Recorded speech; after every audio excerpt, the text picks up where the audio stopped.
어제 이재명 대표가 내놓은 이 선택적 모병제 공약 이걸 두고 국민의힘과 벌써부터 논쟁이 붙었습니다. 이재명 대표 8년 전에도요. 군 복무기관 10개월로 줄이겠다. 1년도 안 되죠. 10개월로 하겠다. 이렇게 공약했었는데 이번에도 비슷한 구성이라고 합니다. 한번 들어보시죠. 네, 군복무 10개월에 대해서도 이번에 책에서 말씀하신 네네네. 걸로 알고 있는데 그 부분에 대해서 말씀해 주시면 감사하겠습니다. 현대제는 군인 숫자로 하는 게 아니다. 이 사람들이 군대 가가지고 한 20년, 20개월 정도 이렇게 무기 막 만지고 그다음 총 잘 쏘고 이런 단계가 되면 이제 퇴역을 하는 거예요. 그래서 이렇게 하지 말고 원래 국가가 계획하고 있던 감군 목표치가 있습니다. 50만으로 줄인다. 의무병이 30만이 되는데 이 중에서 10만 명을 모병을 하는 거예요.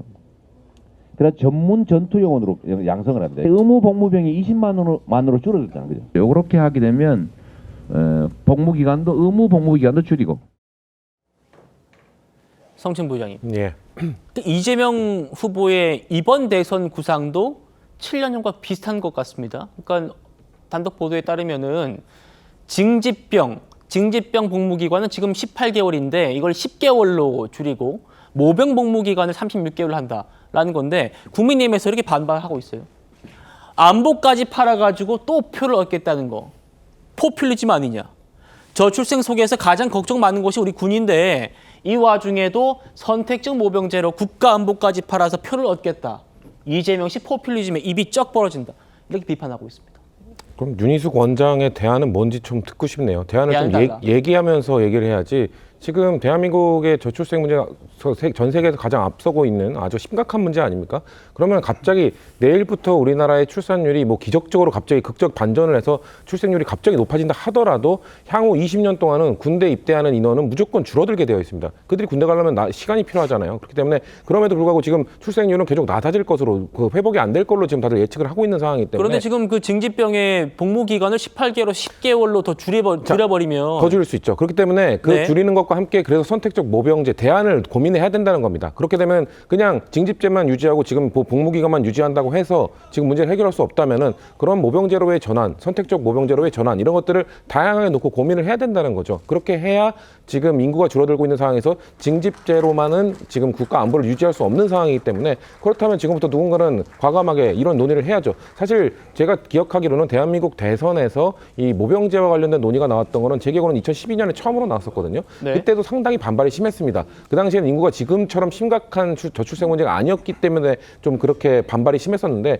지금 이 정도 상황까지 출생 문제가 아주 심각한 상황까지 처해 있으면은 안보에 대해서 안보를 고민하는 저는 국민의힘이야말로 그럼 이 문제를 어떻게 해결할 것인가? 어떻게 대안을 마련할 것인가? 그럼 징집제를 한 다음에 그 징집 기간을 오히려 늘리면 되는 겁니까? 그걸로 해결 안 되잖아요. 그런 상황 속에서 어떻게 해결할지에 대한 대안을 제시해야 되는데 그냥 포퓰리즘 아니냐 이렇게만 내세운다면은 이 대한민국 안보 문제, 그 군대 문제, 군 인원 문제 어떻게 해결할 겁니까? 저는 매우 무책임한 반응이라고 생각을 하고 그렇다면 국민의힘 후보들, 저는 국민의힘 후보들은 다양한 대안이 있을 거라고 생각해요. 근데 윤희숙 원장은 저렇게 가장 큰 그 정당 중에 하나인 국민의힘의 그 연구원장으로서 아무런 대안 없이 비판만 한다? 저거는 전 바람직한 태도가 아니라고 생각합니다. 네, 대안이 없다? 윤희숙 의원이 약간 글을 쓴 게 있어요.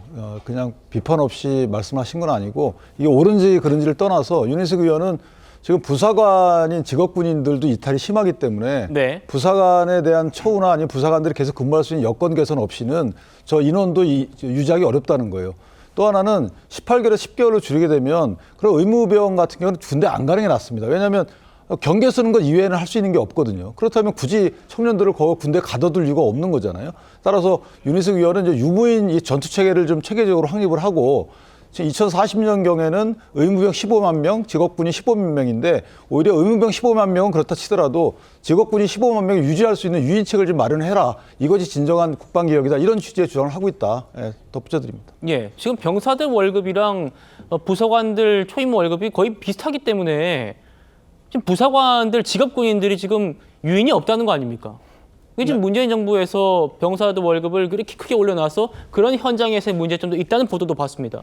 네, 사실 전 정권부터 이제 병사들의 복무 기간이 줄어들고 월급이 늘어나게 되면서 부사관이나 장교 같은 사실상 현재 이미 모병제를 일부 하고 있는 거거든요. 그런데 그런 모병제 모집 인원이 줄어들고 있는 것이 사실이거든요. 또한 저희가 인구 절벽에 맞이하게 되면서 현재 현역병 판정률이 90%가 넘는 거의 전시 상황을 방불케 하는 그런 상황입니다. 그런데 지금 이재명 후보의 주장은 이런 상황을 더 악화시키는 방식이기 때문에 윤희숙 원장은 이에 대해서 지적을 한 것이고요. 저희에게 대안을 내보라고 하시니까 좀 대안을 말씀을 드려보자면 일단은 비전투병과를 줄이면서 최대한 전투병과 중심으로 현재 징병제를 재편하는 것이 필요하겠죠. 현재 취사, 간호를 비롯해서 이제 근무 등을 통해서 비효율적으로 병력이 사용되는 것도 사실이거든요. 그래서 이런 부분들을 민간으로 이양을 하거나 자동화를 하고 현역병 같은 경우에는 철저히 전투병과 중심으로 재편을 하는 것이 실제 현재 정부의 그런 군사개혁 방향이다라고 제가 말씀을 드리겠고요. 모병제가 현실성이 없는 것이 이미 대만 같은 국가에서도 2018년에 모병제를 도입했다가 모집이 안 돼서 오히려 징병제로 회귀를 했고요. 북유럽 국가들도 우크라 전쟁이 길어지면서 오히려 징병제로 회귀를 하고 있는 상황이라는 점 제가 짚어드리겠습니다. 알겠습니다. 조금 전에 국민의힘 한동훈 후보 캠프에서 이재명 후보의 이 국방안보 공약을 강하게 비판했습니다. 들어보시죠. 휴심을 의식한 명백한 정치적 시도로 위험한 발상입니다.